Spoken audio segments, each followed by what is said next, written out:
आज हम अपना सामाजिक अध्ययन का क्लास 5 का लेसन नंबर 14 पढ़ेंगे, जिसका नाम है 1857 का विद्रोह, 1857 का विद्रोह, द रिवोल्ट ऑफ 1857।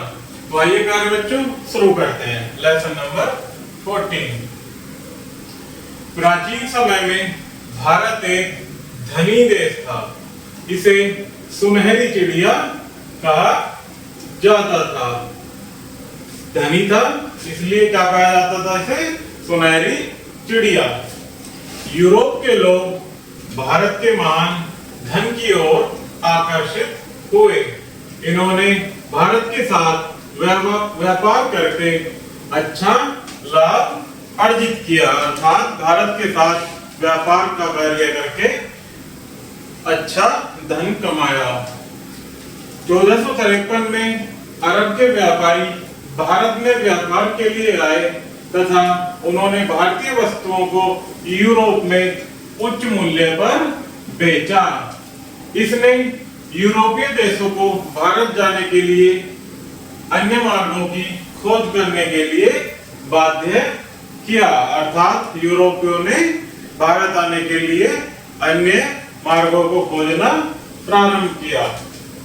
बहुत से असफल प्रयासों के पश्चात वास्को डी गामा, एक पुर्तगाली नाविक, 1498 में अफ्रीका से होते हुए भारत में प्रवेश के लिए समुद्री मार्ग को खोजने में सफल रहा। अर्थात वास्को डी गामा एक पुर्तगाली ऐसा नाविक था जो 1498 में अफ्रीका से होते हुए समुद्री मार्ग से भारत में प्रवेश कर गया। इस खोज ने यूरोपीय व्यापारियों को भारत के साथ व्यापार करने का मार्ग प्रदान किया।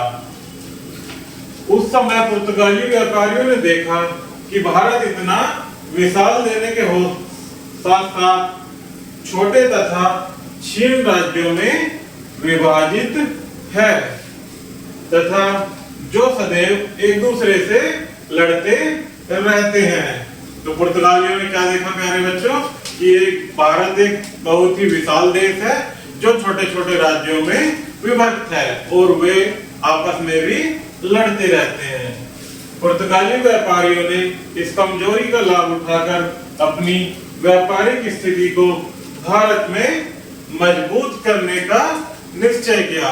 अर्थात हम कह सकते हैं कि हमारे देश की विभक्त श्रेणी को और यहाँ के लोगों का आपस में एक दूसरे से लड़ते झगड़ते हुए ने वाली स्थिति का यूरोपीय व्यापारियों ने लाभ उठाया। पुर्तगाली व्यापारियों के साथ पोलैंड के डच व्यापारी, फ्रांस के फ्रांसीसी व्यापारी तथा ब्रिटेन के ब्रिटिश व्यापारी भी भारतीय समुद्र तट पर व्यापार करने के लिए आए। अर्थात यूरोप के कई अन्य देशों के व्यापारी भी समुद्री मार्ग से भारत में व्यापार करने के लिए आए थे। East India company, British company ने सर्वप्रथम सूरत में प्रथम व्यापारिक कंपनी खोली। इसे ईस्ट इंडिया कहा गया। अर्थात सूरत महाराष्ट्र में, मुंबई में कह सकते हैं प्यारे बच्चों, मुंबई का एक शहर है सूरत। वहां पर ब्रिटिश लोगों ने अपनी एक कंपनी खोली जिसे ईस्ट इंडिया कंपनी नाम दिया गया। बाद में मुगल राजा जहांगीर ने अधिक व्यापारिक केंद्रों को खोलने की आज्ञा प्रदान की। इस प्रकार के ईस्ट इंडिया कंपनी जैसे अन्य कई व्यापारों को खोलने की अनुमति दे दी गई। अंग्रेजों ने सिकरी, मुंबई, मद्रास, कलकत्ता में अपने कारखाने खोले। इस बहाने से के साथ ही उन्होंने अपने कारखानों की रक्षा करनी है। अंग्रेजों ने अपनी सेना का गठन प्रारंभ कर दिया। अर्थात कारखाने खोलने के साथ साथ इन अंग्रेजों ने अपनी सेना भी बनानी प्रारंभ कर दी। प्लासी का युद्ध, बंगाल के नवाब सिराजुद्दौला ने अंग्रेजों द्वारा किलों के निर्माण तथा अपनी सेना को गठन करने का विरोध किया। अर्थात जो बंगाल के नवाब थे सिराजुद्दौला ने अंग्रेजों द्वारा जो अपनी सेना का गठन किया जा रहा था उसका विरोध किया, इनको हटाने की मांग रखी, परंतु अंग्रेजों ने ऐसा करने से मना कर दिया। तब नवाब ने अंग्रेजों के विरुद्ध युद्ध घोषित कर दिया। प्लासी के मैदान में 1757 को एक बहुत बड़ा युद्ध हुआ। इस युद्ध में अंग्रेजी सेना का नेतृत्व रॉबर्ट क्लाइव ने किया। जो 1757 का प्लासी का युद्ध था प्यारे बच्चों, उसमें अंग्रेजों की तरफ से नेतृत्व किसने किया? रॉबर्ट क्लाइव ने। उसने नवाब के सेनापति मीर जाफर को अपनी ओर मिला लिया। मीर जाफर ने युद्ध में भाग नहीं लिया, जिससे नवाब पराजित हो गया तथा अंग्रेज बंगाल में शक्ति बन गए। जब बंगाल का राजा अंग्रेजों ने पराजित कर दिया तो वहां पर अंग्रेजों का शासन हो गया।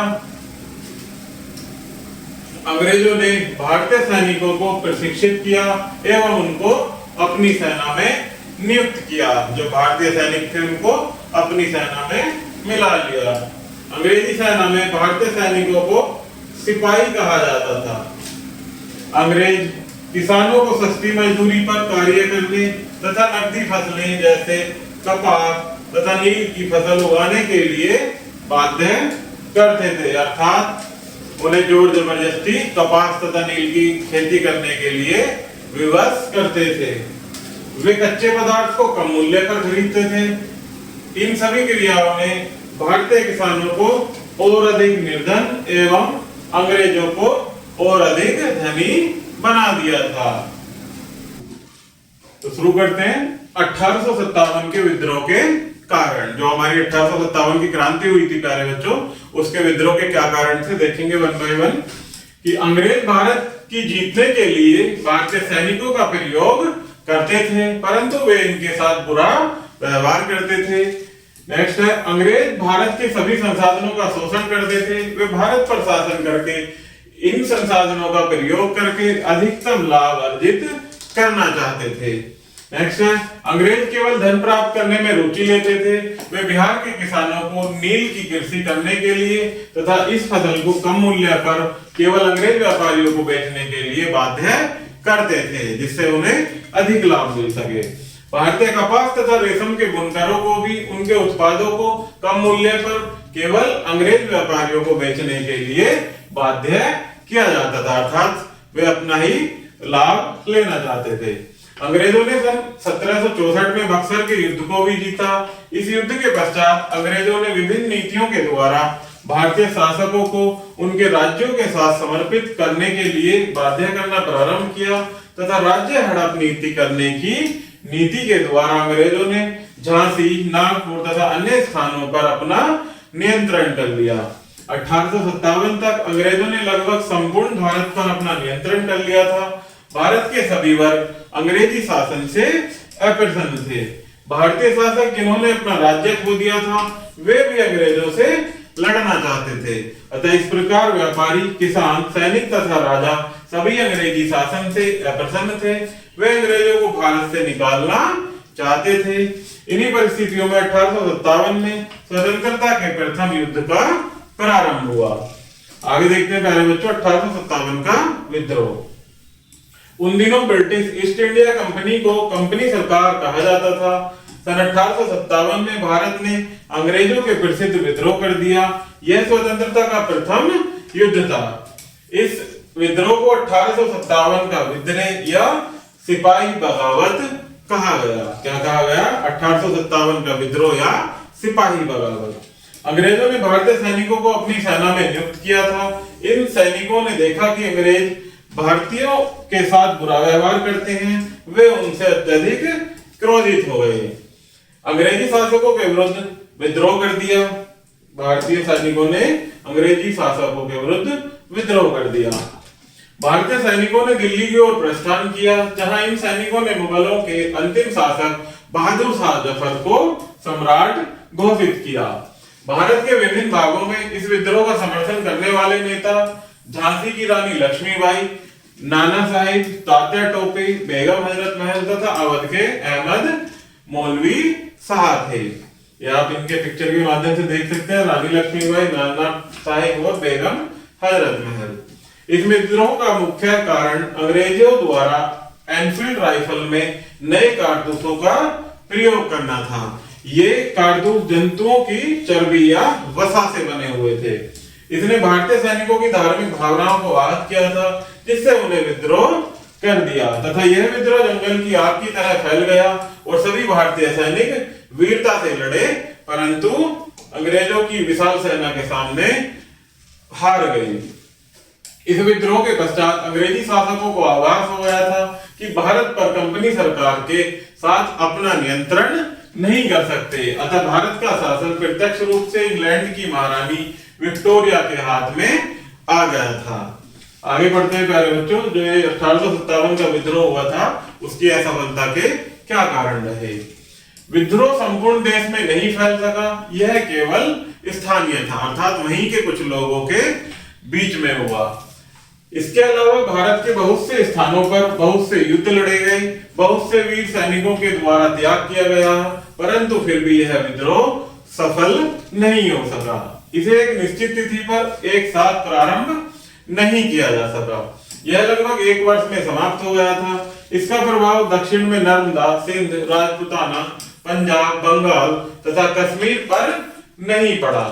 आरसी मजूमदार के अनुसार यह भी संपूर्ण भारतीय नहीं या अपित स्थानीय सीमित तथा क्षीण रूप से संगठित विद्रोह था।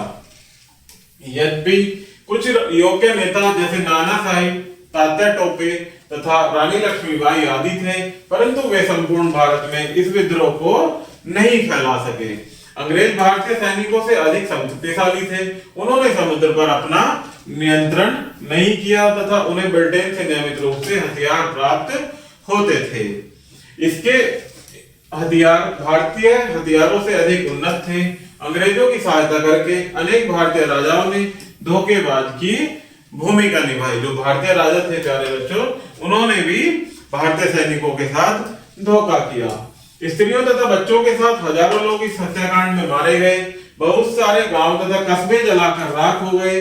मुगल सम्राट बहादुर शाह जफर को कैद कर लिया गया तथा रंगून, जो कि कहां पर है, बर्मा में भेज दिया गया। इसके 3 पुत्रों को मार दिया गया तथा अंग्रेजों के द्वारा सिंहासन पर भी नियंत्रण कर लिया गया।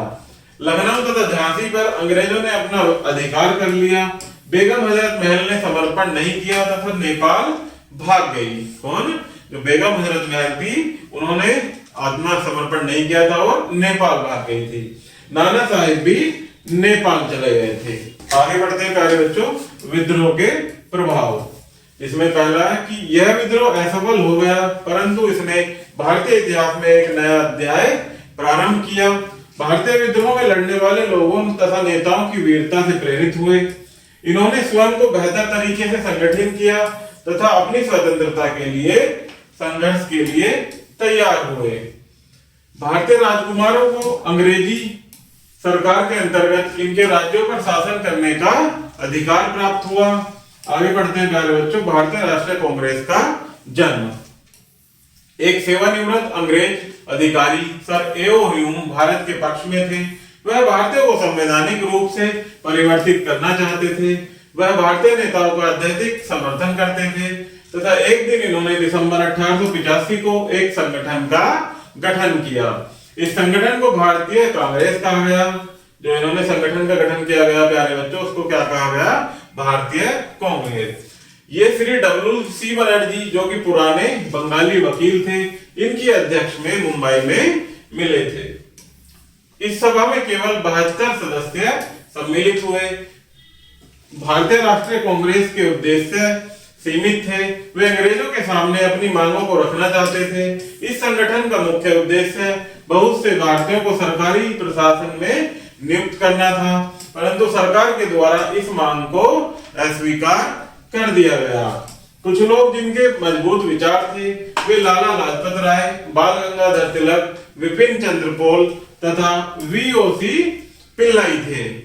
कुछ पुराने नेता डब्ल्यूसी बनर्जी, दादा भाई नौरोजी, एमएस बनर्जी, गोपाल कृष्ण गोखले, बदरुद्दीन तैयब जी तथा सुब्रमण्यम अमर थे। तिलक ने अंग्रेजों को बहुत वीरता से सामना किया तथा घोषणा की कि स्वतंत्रता मेरा जन्म सिद्ध अधिकार है तथा मैं इसको लेकर रहूंगा। ये घोषणा किसने की थी प्यारे बच्चों? बाल गंगाधर तिलक ने। ये उनके नारे के रूप में देखा जाता है कि स्वतंत्रता मेरा जन्म सिद्ध अधिकार है और मैं इसको लेकर रहूंगा। अपने समाचार पत्र केसरी में उन्होंने अंग्रेजों के विरुद्ध वीरता पूर्वक लेख लिखे। उनके लगातार आलोचना करने के कारण अंग्रेजों ने उन्हें कई बार जेल भेजा। इस विद्रोह को दबाने के पश्चात ईस्ट इंडिया कंपनी समाप्त हो गई तथा महारानी विक्टोरिया ने अपने प्रतिनिधि गवर्नर जनरल के द्वारा भारत का प्रत्यक्ष नियंत्रण अपने हाथों में ले लिया। लॉर्ड कैनिंग को भारत का प्रथम वायसराय एवं गवर्नर जनरल नियुक्त किया गया। किसको किया गया? लॉर्ड कैनिंग को भारत का वायसराय और प्रथम गवर्नर जनरल। तो आगे देखते हैं प्यारे बच्चों इसी क्रम में। इसमें कुछ स्मरणीय तथ्य दिए गए हैं जिनको आप याद भी करेंगे और हम साथ मिलकर पढ़ेंगे। तो देखते हैं पहला कि भारत प्राचीन समय में अति समृद्ध एवं धनी था। स्वतंत्रता का प्रथम विद्रोह 10 मई 1857 में प्रारंभ हुआ। नेक्स्ट है सर एओ ह्यूम भारतीयों को संवैधानिक संगठन के रूप में परिवर्तित करना चाहते थे। बालपाल भारतीय राष्ट्रीय कांग्रेस के पुराने नेता थे। नेक्स्ट है तिलक ने घोषणा की कि स्वतंत्रता मेरा जन्मसिद्ध अधिकार है तथा मैं इसे लेकर रहूंगा। तो प्यारे बच्चों इस प्रकार से हमारा यह लेसन यही समाप्त होता है। आशा करता हूं कि आपको यह वीडियो जरूर पसंद आई होगी। Thank you.